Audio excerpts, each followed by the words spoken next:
السلام علیکم ورحمۃ اللہ وبرکاتہ۔ الحمد للہ وحدہ والصلاة والسلام علی من لا نبی بعدہ، اما بعد فقد قال اللہ تبارک وتعالی فی کلامہ المجید والفرقان الحمید: اعوذ باللہ من الشیطان الرجیم، علم الانسان ما لم يعلم، وقال النبی صلی اللہ علیہ وسلم: طلب العلم فریضۃ علی کل مسلم، رواہ ابن ماجہ۔ محترم مصلیان کرام، اللہ رب العالمین کا بے پائے احسان و کرم ہے کہ جس نے توفیق سے ہم نے اور آپ نے عصر کی نماز بجماعت ادا کی۔ اللہ سے دعا اللہ تعالی ہماری نماز کو قبول فرمائے، آمین۔ محترم سامعین، آج بتاریخ 25 فروری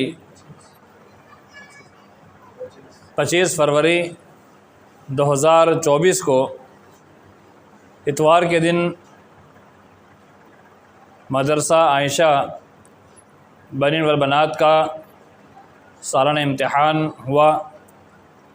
مجھ ناچیز کو اللہ کی توفیق سے اور اس کی مشیت اور اجازت سے ذمہ داران مدرسہ و مسجد نے اس لائق سمجھا اور یہ ذمہ داری دی کہ آپ ہمارے بچوں کا امتحان لیں۔ اللہ رب العالمین کا بے پائے احسان و کرم ہے اور تمام تعریف اسے اللہ کی ہے، اور اللہ رب العالمین میری آپ کی تمام ذمہ داران کی، استاذ کی اور تمام بچوں کی جو محنت ہے اسے قبول فرمائے۔ کہنے کی بات یہ ہے کہ اللہ کا بے پائے احسان و کرم ہے کہ جس کی توفیق سے بچوں نے امتحان دیا، الحمدللہ دل خوش ہو گیا، اور جو میرا گمان تھا اس گمان سے بھی کئی گنا بہتر بچوں نے الحمدللہ رزلٹ دیا۔ اس پر اللہ رب العالمین کا شکر ادا کرنا بے انتہا ضروری ہے، کیونکہ ایک چیز ہوتی ہے، انسان بہت ذہین ہوتا ہے لیکن ذہانت ہر جگہ کام نہیں دیتی ہے۔ یاد کر لے گا، سب کچھ کر لے گا، لیکن یہ ضروری نہیں ہے کہ وہ ذہین ہے تو دوسروں کے سامنے بات کو پیش بھی کرنے لائق ہو۔ دو چیز ہوتی ہے، ایک ہوتی ہے قوت حافظہ اور ایک ہوتی ہے قوت استحضار۔ قوت حافظہ یعنی کسی چیز کو یاد کرنا، اور قوت استحضار اس یاد کی ہوئی چیز کو دوسروں کے سامنے پیش کرنا، اسے کہتے ہیں قوت استحضار۔ کبھی کبھی ایسا ہوتا ہے کہ کچھ لوگوں کا حافظہ بہت مضبوط ہوتا ہے، کسی بھی چیز کو فوراً یاد کر لیتے ہیں، لیکن جب اس کو پیش کرنے کی باری آتی ہے، سنانے کی باری آتی ہے، تو ان کی حالت خراب ہو جاتی ہے، نہیں سنا پاتے، نہیں پیش کر پاتے۔ اس کی مثال دیکھیے، بہت بڑے بڑے علماء کرام جن کی مثال دی جاتی ہے، ان کا قلم جب چلتا ہے تو دنیا ہل جاتی ہے۔ وہ کئی علماء، بڑے بڑے علماء کرام جن کو اللہ رب العالمین نے بے انتہا حافظہ دیا، لیکن تقریری میدان میں کھڑا کر دیا جائے تو ان کے پیر کانپتے ہیں، زبان لڑکھڑاتی ہے، بول نہیں پاتے ہیں، پیش نہیں کر پاتے ہیں۔ تو یہ دونوں الگ چیز ہے۔ الحمدللہ یہاں کے جو بچوں کو دیکھا کہ ان کے پاس قوت حافظہ بھی ہے اور قوت استحضار یعنی پیش کرنے کی طاقت بھی ہے۔ انہوں نے یاد بھی کیا اور یاد کرنے کے ساتھ ساتھ حوصلے کے ساتھ پیش بھی کیا۔ ایک چیز یہ ہوتی ہے کہ جس انسان کو روز دیکھتے ہیں بچے، ان کے سامنے پیش کر دینا الگ چیز ہے، کیونکہ ان کو روز دیکھ رہے ہیں۔ ایک نیا انسان ان کے سامنے آ جائے تو بچوں کے دل کے اندر تھوڑا ڈر بھی رہے گا، شرم بھی رہے گی اور ہیبت رہے گی، کون ہے، کس طرح کا انسان ہے، لیکن یہ ساری جگہ چھوڑ کر کے بچے پیش کر دے، یہ اللہ کی توفیق سے ہوتا ہے۔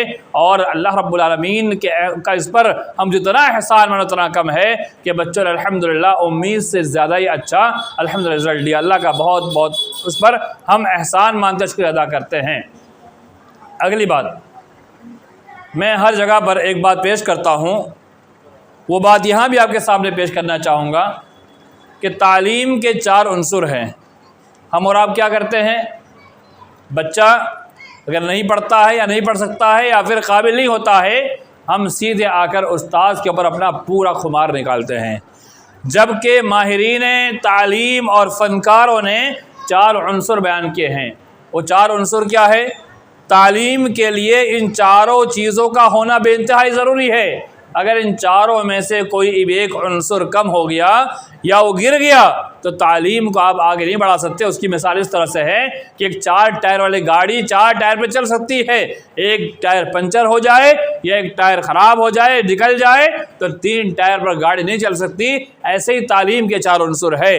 پہلا عنصر کیا ہے؟ مدرسے کے ذمہ داران۔ پہلا عنصر، اگر ذمہ داران کے اندر کوتاہی ہے تب بھی مدرسہ نہیں چل سکتا۔ اگر ذمہ داران اپنی ذمہ داری کو نبھاتے ہیں اور وقتاً فوقتاً اس ادارے کی نگرانی کرتے ہیں، کیا چل رہا ہے، کیا ہو رہا ہے، کیا ضرورت ہے، کہیں کہاں کہیں پریشانی آ رہی ہے، یعنی ہر طرح کی نگرانی رکھیں گے، اور بچوں کے ساتھ کیا معاملہ ہے، وہ پڑھنے آتے یا نہیں آتے ہیں، کیوں نہیں آ رہے ہیں، گارجن سے بات چیت وغیرہ ہر چیز کو دیکھنا ہوگا۔ دوسرا عنصر جو ہے اساتذہ، یعنی اساتذہ یہ بہت اہم عنصر ہے۔ کیوں؟ اس بچے کو جو تعلیم دینا ہے وہ اساتذہ کا کام ہے، ان کی نگرانی، ان کی ذمہ داری، بچوں پر پوری توجہ، فوکس، اور بچے کی ذہنیت کو سمجھنا، پڑھنا، بچہ کس قابل ہے، کس مائنڈ کا ہے، بچہ کیسا ہے، کس طرح کا ہے، بہت ساری چیزیں سمجھنا یہ استاد کی ذمہ داری بنتی ہے۔ ایسا نہیں کہ بچہ کمزور ہے تو استاد چھوڑ دے، ایسا نہیں، جو کمزور لڑکا ہے اسے پکڑ کے چلیں، جو بچہ پیچھے نظر آ رہا ہے اسے آگے لانے کی کوشش کرنا یہ استاد کی ذمہ داری ہے۔ اے نہ سوچے استاد کہ یہ بچے میں کیوں محنت کروں، مجھے کیا ملے گا؟ اللہ تعالیٰ اس کا اجر ضرور دے گا اگر وہ استاد اس بچے محنت کرتا ہے۔ تیسرا عنصر والدین۔ آج کیا ہوتا ہے، ذمہ دار اور اساتذہ محنت کرتے ہیں، والدین کی طرف سے کوئی توجہ نہیں ہوتی ہے۔ مثال کے طور پر آج امتحان کے اندر 4 بچے غیر حاضر رہے، ابھی غیر حاضری کے اندر والدین کی بڑی ذمہ داری ہے۔ کیوں آپ کے بچہ غیر حاضر ہوا؟ امتحان میں غیر حاضر ہونا بہت بڑی بات ہے۔ سال بھر بھی آپ کا بچہ بلا ضرورت غیر حاضر ہو گیا، یہ سمجھیے کہ آپ والدین کی بڑی کوتاہی ہے، اور اس چیز پر والدین کو غور کرنا ہوگا کہ ہمارا بچہ کیوں مدرسہ نہیں جا رہا ہے، وجہ کیا ہے، کیوں چھٹی کرے گا۔ اگر شرعی عذر یا پھر کوئی معقول عذر ہو تو سمجھا جا سکتا ہے 1-2 دن چھٹی کر لے، لیکن ہمارے معاشرے میں کیا ہوتا ہے، گھر میں شادی ہوتی ہے 15 دن بچہ چھٹی پر۔ انتہائی زیادہ ظلم یہ بچوں پر ہوتا ہے۔ شادی آج ہے تو آج چھٹی کروائیے، 10 دن چھٹی کوئی ضرورت نہیں ہے۔ اگر دوپہر کے بعد شام کو شادی ہے، ممکن ہو اس دن بھی صبح کلاس بھیجا جائے، یہ طریقہ ہوتا ہے۔ اور والدین کی ذمہ داری یہ ہے، آپ کا بچہ گھر آئے تو والدین اس سے پوچھے کیا پڑھا، کیا پڑھایا گیا، کیا سیکھا، اگلا کیا تمہیں کرنا ہے۔ یہ صرف مدرسے کے ساتھ نہیں، اسکول کے ساتھ بھی یہ معاملہ ہونا چاہیے کہ ہمیں بچوں کو پوچھنا چاہیے۔ ابھی آج ان کے اندر امتحان لیتے ہوئے ایک لڑکی سے پوچھا اسکول میں کیا پڑھتی ہو، کہتی میرا ابا اسکول بھیجنا پسند نہیں کرتے۔ اللہ اکبر۔ پوچھا کتنی کلاس پڑھی، کہتی کچھ نہیں پڑھی۔ یہ والدین کی انتہائی بڑی کوتاہی ہے کہ اپنی بچی کو زمانہ جاہلیت میں جیسے رکھا جاتا تھا ایسے رکھنے کی کوشش کی جا رہی ہے۔ اسلام نے کبھی بھی تعلیم سے منع نہیں کیا ہے، بلکہ اسلام تو تعلیم پر ابھارتا ہے کہ تعلیم حاصل کیا جائے۔ اسلام یہ نہیں کہتا کہ صرف آپ قرآن پڑھ کے چھوڑ دو، اسلام کہتا ہے دین اسلام کے اہم مسائل، احکام، قرآن مجید اور جو اس کے اصل تعلیم ہے اس کو حاصل کرنا ہر حال میں فرض ہے۔ اس کے علاوہ جتنے علوم دنیا کے اندر ہے وہ سارے علوم ضروری ہے۔ میتھمیٹکس کا علم اگر نہ ہو تو آپ میراث کا ایک مسئلہ حل کر بتا دیجئے۔ میراث یعنی باپ مر جائے، باپ وراثت چھوڑ کے جاتا ہے نا، اس کا بٹوارا کیسے کریں گے؟ جب میراث نہیں، جب حساب نہیں آئے گا، میتھمیٹکس نہیں آئے گا، سائنس نہیں جانیں گے تو آپ دنیا کے نظارے، یہ ستارے، یہ چاند، یہ ساری چیزیں دیکھ کر کے فلکیات کا علم کیسے حاصل کر سکتے ہیں؟ یہ ایک ایگزامپل کے طور پر، یعنی تمام قسم کی تعلیم کے اندر والدین کو فوکس دینا چاہیے۔ بچوں پر والدین کا جتنا فوکس ہوگا بچہ اتنا آگے بڑھے گا۔ چوتھا عنصر بچہ خود، جو طالب علم مدرسے میں آ رہا ہے وہ بھی ایک ذمہ دار ہے اور اپنی ذمہ داری میں کوتاہی کرتا ہے تو اللہ کیا اس کی بھی پوچھ ہوگی، اور اس بچے کو اپنی ذمہ داری سمجھ کر کے کلاس میں آنا ہے، پڑھنا ہے اور ہر روز کو حاضر دینا ہے۔ یہ 4 عنصر ہے تعلیم کے، اگر ان کے اندر کوتاہی ہوگی، اللہ کی قسم تعلیم کا یہ جو مرحلہ ہے یہ طے کرنا مشکل ہو جائے گا۔ اور تو جو معیار ہوتا ہے وہ معیار انہیں 4 لوگوں سے مل کر بنتا ہے۔ اگر ہم معیار کو بڑھانا چاہتے ہیں تو ہم تمام کو مل کر محنت کرنا ہوگا، تو انشاءاللہ تعلیم معیار بہت اونچا جائے گا۔ آج کنورٹ اسکول کا دیکھ لیجئے، کنورٹ اسکول جو آج سب سے اعلیٰ قسم کے مانے جاتے ہیں، اس کے اندر یہ 4 عنصر بڑی محنت سے کام کرتے ہیں، بڑی محنت سے، لگن سے، توجہ سے کام کرتے ہیں۔ ذمہ داران بھی، والدین بھی، اساتذہ بھی اور بچے بھی، یہ 4 قسم کے لوگ محنت کرتے ہیں تو تعلیم کا معیار ان کا بہت اونچا جاتا جا رہا ہے۔ اور اگر ہم خود بھی محنت کریں گے تو ہمارا یہ معیار بہت اونچا ہوگا۔ یہاں تک کہ ہندوستان کے وزیر اعلیٰ نریندر مودی جی، جسے ہم اور آپ سب پہچانتے ہیں، انہوں نے ایک لیکچر میں کہا کہ تعلیم پر سب سے زیادہ فوکس اگر کسی مذہب اور دین اور دھرم نے دیا ہے تو اسلام نے دیا ہے۔ وہ کہتے ہیں کہ اللہ کی عبادت کے بعد سب سے زیادہ تذکرہ قرآن مجید کے اندر تعلیم کا ہے۔ یہ ان کا خود کا بیان ہے، آپ یوٹیوب پر تلاش کر سن سکتے ہیں کہ اللہ کی عبادت کے بعد سب سے زیادہ تذکرہ اللہ تعالیٰ نے قرآن نے تعلیم کا کیا، حقیقت بات ہے۔ اور وہی قوم آج تعلیم ادارے میں پیچھے ہیں، جبکہ اللہ نے فرمایا علم الانسان ما لم یعلم، اللہ نے انسان کو وہ سکھلایا جسے انسان نہیں جانتا تھا۔ یعنی جب قرآن مجید کا نزول شروع ہوتا ہے، اللہ کے نبی صلی اللہ علیہ وسلم پر قرآن نازل ہوتا ہے، تو اللہ رب العالمین نے انسان کو تعلیم دی۔ ایک مطلب یہ بھی ہے وعلم آدم الاسماء، کہ اللہ رب العالمین نے حضرت آدم کو اسماء کی تعلیم دی، اور اسی تعلیم کے ذریعے سے اللہ تعالیٰ نے تمام فرشتوں کو انسان کو فوقیت دی۔ یعنی جب اللہ رب العالمین نے آدم کو پیدا کیا، ان کو بہت سارے اسماء سکھلائے، نام سکھلائے، اور کہا آدم علیہ السلام سے کہ فرشتوں پر اسے تم پڑھو۔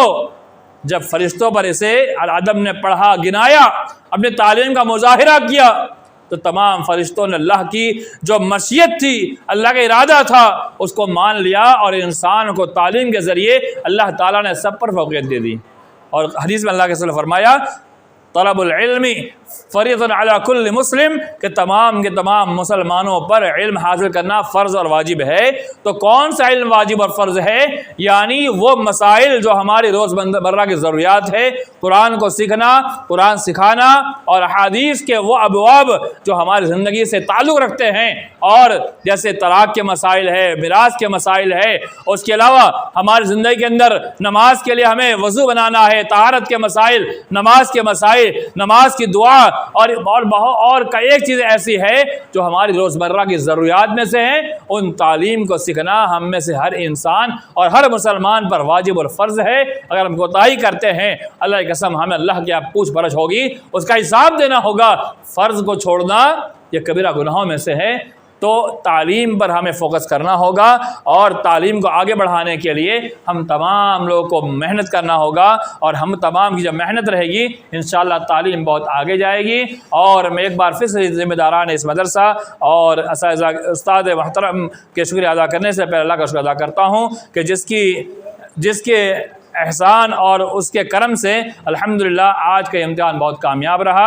اس کے بعد میں ذمہ داران استاد کا شکر ادا کرتا ہوں کہ جنہوں نے مجھے اس قابل سمجھا کہ میں آپ کے بچوں کا امتحان لوں۔ اللہ تعالی ہم تمام کی محنت قبول فرمائے، اور بچوں کو آگے بھی کامیابی سے ہمکنار فرمائے، اور ہم تمام جو بھی یہاں کے ذمہ داران ہیں، اساتذہ ہیں اور بچے ہیں، تمام کے حوصلوں کو مزید اللہ رب العالمین بڑھا دے، اور ان کو مزید کام کی توفیق دے۔ آمین۔ والسلام علیکم ورحمۃ اللہ وبرکاتہ۔